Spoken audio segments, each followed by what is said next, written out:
Good morning, grade 11 students. Praise God for giving us another chance to study our lessons. Welcome to our general mathematics class. I am Mr. Clifford G. Estrellado, your teacher in this subject. Today, we will discuss about concepts of functions. We know that quizzes, long tests, periodical tests, active participation in class discussions, and other related academic activities, submission of all requirements, and good values and right conduct are important factors for success in school. These are the important inputs that you need to develop to achieve a good output. You also know that being successful in school depends largely on yourselves. So you really have to work hard and give your best every day. There are many situations wherein a variable depends on another variable, just like what we have discussed in our statistics and probability class. We have discussed that the dependent variable depends on the independent variable. For example, the distance traveled by a car depends on its expenditures. The area of a circle depends on the length of its diameter, and so on. These relationships are mathematically described by functions. Many real-life situations and problems can be represented and solved by mathematical models such as functions. Objectives for this lesson. At the end of this lesson, the students must be able to identify if the given relations represent function or not. Evaluate the function at its specified value and give real-life situations wherein functions are used. Let us first define the different terms. We have the term relation. So what is a relation? It is any set of ordered pairs. For example, we have set A having an elements of ordered pairs 0, 1, 1, 2, 2, 3, and 3, 4. Next is the domain. When you say domain, it is the set of all the first members or the abscissas of the ordered pairs or relation. It is the set of permissible input values. So on set A, we can say that the domain consists of 0, 1, 2, and 3. Next is the range. Range is the set of all the second members or the ordinates of the ordered pairs or relation. So range is the set of output values. So in set A, we can say that the range are 1, 2, 3, and 4. Next is function. Function is a special kind of relation in which no two pairs in a set of ordered pairs have the same first element. So meaning the values of x must be unique. So let us first have this activity. What you need to do is you will determine whether the given relation is function or not. So are you ready? Okay, let's start. So, is it a function or not? You have 3 seconds. Okay, so it is a function since it has no same first element. So, we can see that the first elements are 0, 2, 4, and 6. Okay, next. Okay, so this one is not a function. The same first element, which is negative 2.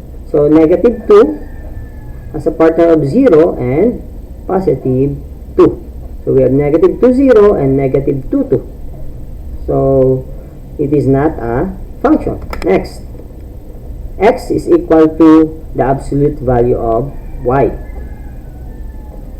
Okay, so this is not a function. If y is equal to 2, so x is equal to 2. And if y is equal to negative 2, x is equal to 2. So we have ordered pairs 2, 2, and 2, negative 2. Okay? So, we can say that it is not a function since our values of x is not unique. Next, we have here an arrow diagram. Set A and set B. We have a mapping diagram or arrow diagram. It is a function since it has no same first element. Okay, set A has no same first element. We have 1, 2, 3, 4, and 5. Next, how about this one? Okay, it is not a function since 2, okay, we have the same first element, which is 2. We have 2, 4, and 2, 10.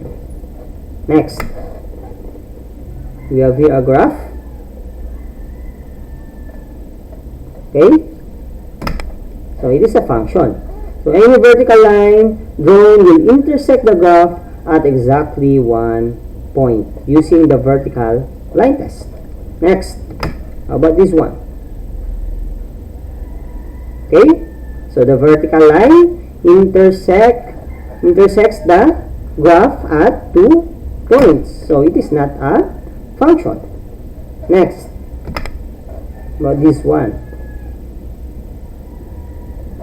So it is a function. So any vertical line drawn will intersect the graph at exactly 1 point. So take note that in our graph, so we have there a hole, and a hole means that the point is not included. So meaning the vertical line, which is color brown there, intersect the graph at exactly 1 point, not 2 points, since the hole means that that point is not included. Okay? So we have here the function machine. And every function machine has its own function rule. Let's say for example in this function machine, the function rule is that f of x is equal to 2x squared minus 3x plus 1. Of course, in this function machine, we need to put input. Okay? And if we are going to place an input in that function machine, the function machine will process it and then it will produce an output. Let's say for example, we input values 0 and 2. Okay? So what would be the outputs? Okay? So since our function rule states that f of x is equal to 2x squared minus 3x plus 1, if x is 0, applying the substitution, so we will substitute 0 for the value of x. So we have 2 times 0 squared minus 3 times 0 plus 1. So we have f of 0 is equal to 0 minus 0 plus 1. So f of 0 is equal to 1. And if x is equal to 2, so we have f of 2 is equal to 2 times 2 squared minus 3 times 2 plus 1. So we have f of 2 is equal to 8 minus 6 plus 1. F of 2 is equal to 3. So we can say that if the inputs are 0 and 2, the outputs are 1 and 3. Okay? Next, there are several ways of representing function. First way is by using the set of ordered pairs. For example, you have set A whose elements are ordered pairs 0, 1, 1, 2, and 2, 3. Another way is by means of an equation. Just like in our function machine, we have a function. So f of x is equal to x plus 5. So that is an equation. Next, f of x should be read f of x, not f times x. Because in mathematics, we are using parentheses to connote multiplication. But in this case, the parenthesis there does not indicate a multiplication or a times. Okay? It should be read as f of x, not f times x. Next, f is the name of the function. It is not a number. Okay? So meaning our f of x is not a value of 1, 2, or other numbers. It is just the name of function. Next, x is the input value or the independent variable of f of x. And f of x is the output value or value of the function f at the number x. Okay, so take note of these remarks. Next, another way of representing function is by means of an arrow diagram or mapping. So we have here an arrow diagram. We have 0, 1, 1, 2, and 2, 3 as the ordered pairs. Next, by means of a graph. Okay, so we can also graph function, and based on our activity a while ago, if the graph intersect the point at exactly, if the vertical line intersect the graph at exactly one point, so we can say by vertical line test whether the graph is a function or not. Next is by means of a table of values. So we have here table of values x, whose elements are 0, 1, 2, and f of x, we have 1, 2, and 3 as its values. Next, so the following relations, we have first relation, r sub 1 is equal to ordered pair xy such that y is equal to 2x minus 6. And another relation, r sub 2 is equal to ordered pair xy such that y is equal to x squared plus 1. And those relations are functions.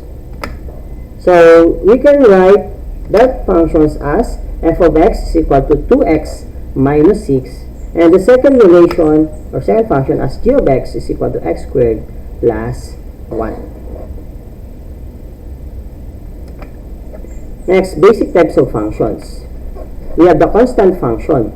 It is a function of 0 degree that are of the form f of x is equal to c, wherein c should not be equal to 0. Next is the linear function. It is a function of first degree polynomial that are of the form f of x is equal to ax plus b, where a should not be equal to 0. Example of a constant function, f of x is equal to 5. F of x is equal to 10. Okay? Next, linear function. F of x is equal to ax plus b. Example, f of x is equal to 5x plus 2. F of x is equal to negative 3x minus 2, and so on and so forth. Next is the quadratic function. It is a function of the form f of x is equal to ax squared plus bx plus c, where a should not be equal to 0. So we have a quadratic function if the greatest power, okay, in our terms is 2. Next, it is a second degree polynomial. Polynomial function. Any function f of x of the form f of x is equal to c sub n x raised to n plus c sub n minus 1 x raised to n minus 1 plus c sub 1x plus c sub 0. Okay? So meaning in our polynomial function, so we have on the right side a polynomial. Next, rational function, the quotient of two polynomial functions that are of the form f of x is equal to g of x over h of x, wherein h of x or the denominator should not be equal to 0. Next, the power function. It is a function of the form f of x is equal to x raised to the power of n, where n is any real number. Next, the greatest integer function. It is a function of the form f of x is equal to the floor function of x. The value for floor function of x is the greatest integer that is less than or equal to x. Example, we have the floor function of 10.5. So, the easiest way to think about greatest integer function is that you are going to round down. So if you round down 10.5, so your answer is 10. Okay? Next, least integer function. It is a function of the form f of x is equal to the ceiling function of x. So the value ceiling function of x is the smallest integer that is greater than or equal to x. For example, the ceiling function of 10.5. So here, for the least integer function or the ceiling function, the easiest way for you to do is that you are going to round up. So if you are going to round up 10.5, so your answer is 11. Next, radical function are of the form f of x is equal to the nth root of g of x, where g of x is an algebraic expression called the radicand, and n is called the index. So if you have a radical sign, you have a function inside the radical sign, so we have a radical function. Next is a piecewise function. It's a function which contains of two or more functions in a specified domain. So we have this example, f of x is equal to, so it is consists of two sub-functions. The first function is that f of x is equal to x minus 1 if the condition x is greater than 2. Second sub-function is that f of x is equal to 2 minus x sub 2 if x is less than or equal to 2. Okay, so that's an example of a piecewise function. Piecewise function consists of several sub-functions. Next, absolute value function. It's a function of the form f of x is equal to the absolute value of x. So the absolute value function is a famous piecewise function. It has two pieces. Below 0, we have the negative x, and from 0 onwards, we have positive x, just like in our graph. Okay? Next, the floor function. It is a very special piecewise function. It has an infinite number of pieces. Evaluating functions. Evaluating a function means replacing the variable in the function, in this case x, with the value from the function's domain and computing for the result.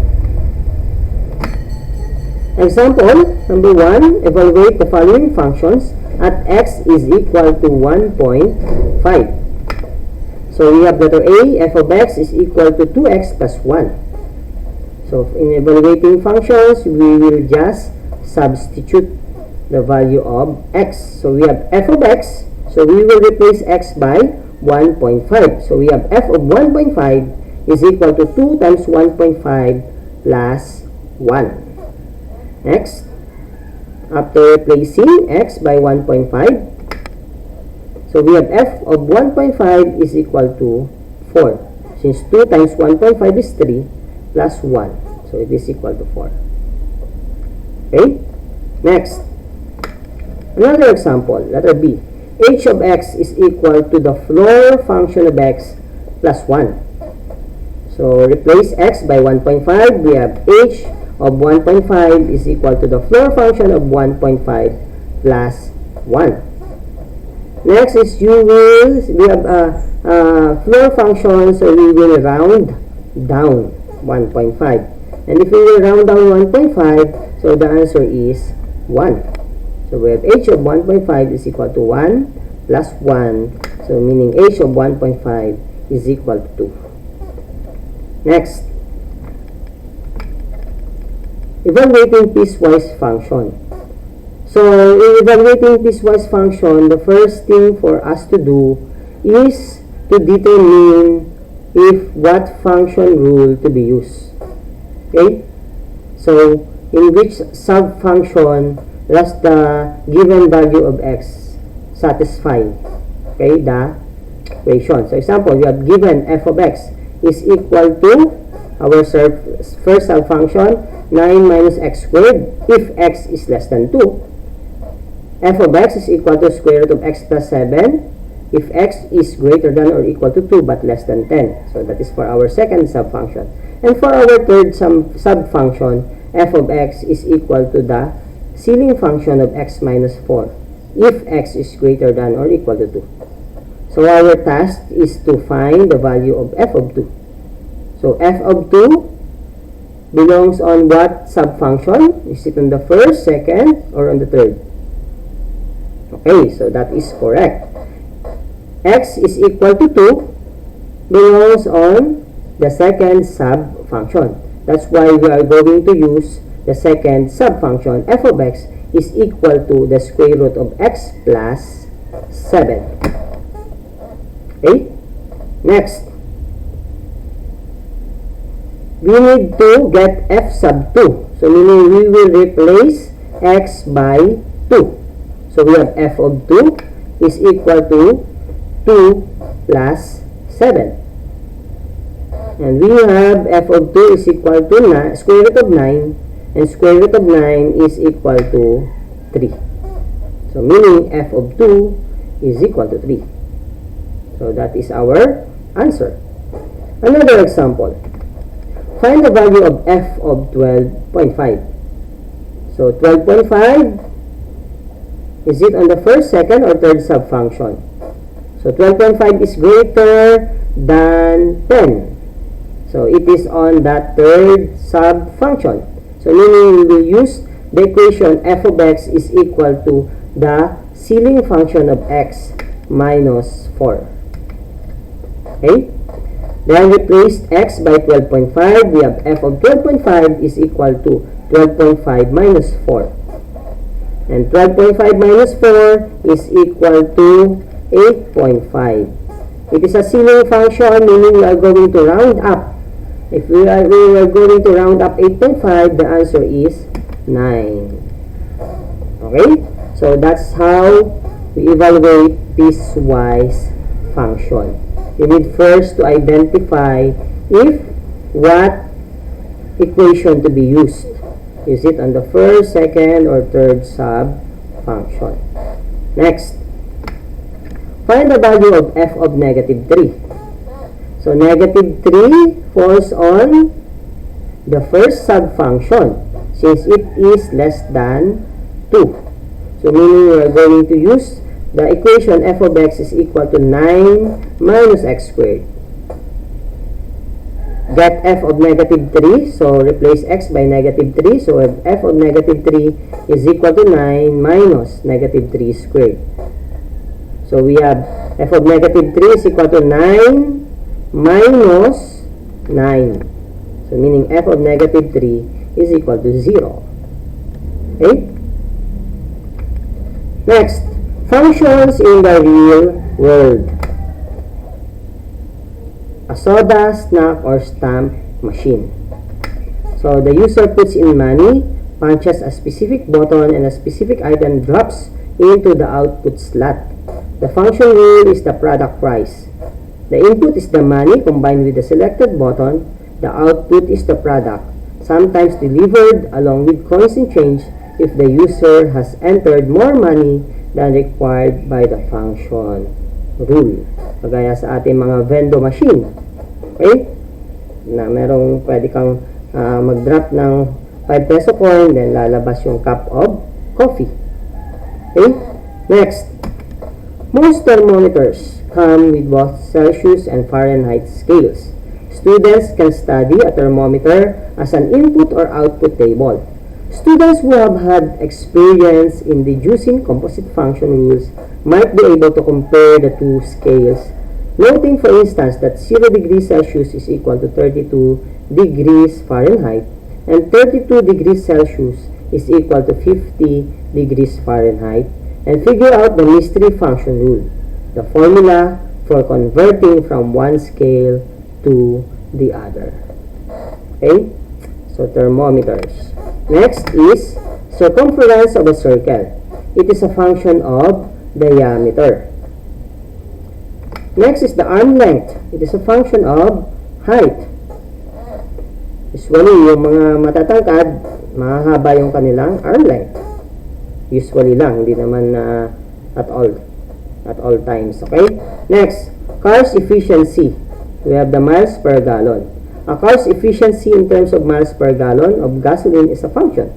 If a car typically gets 20 miles per gallon, and if you input 10 gallons of gasoline, it will be able to travel roughly 200 miles. The car's efficiency may be a function of the car's design, including weight, tires, and aerodynamics, the speed, temperature inside and outside of the car, and other factors.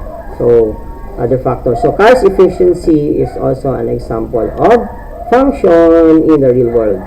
Next, basic economics and money math.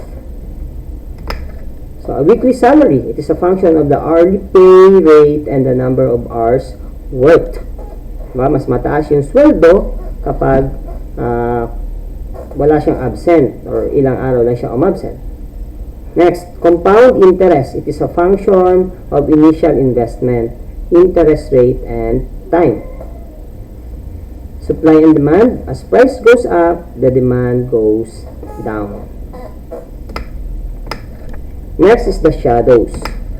The length of a shadow is a function of its height and the time of day. Shadows can be used to find the height of large objects such as trees or buildings. The same function rule, yung ratio, by which we compare the length of an upright ruler to its shadow will help us find the unknown input, the height of the large object when we measure its shadow. So, to close this lesson, we have one application. Every input has corresponding output. So, what you sow is what you'll reap. Sabi nga sa Bible, in Galatians 6:7, do not be deceived. God cannot be mocked. A man reaps what he sows. Okay, so that's all, grade 11 students. I hope that you learned a lot from this topic. Goodbye!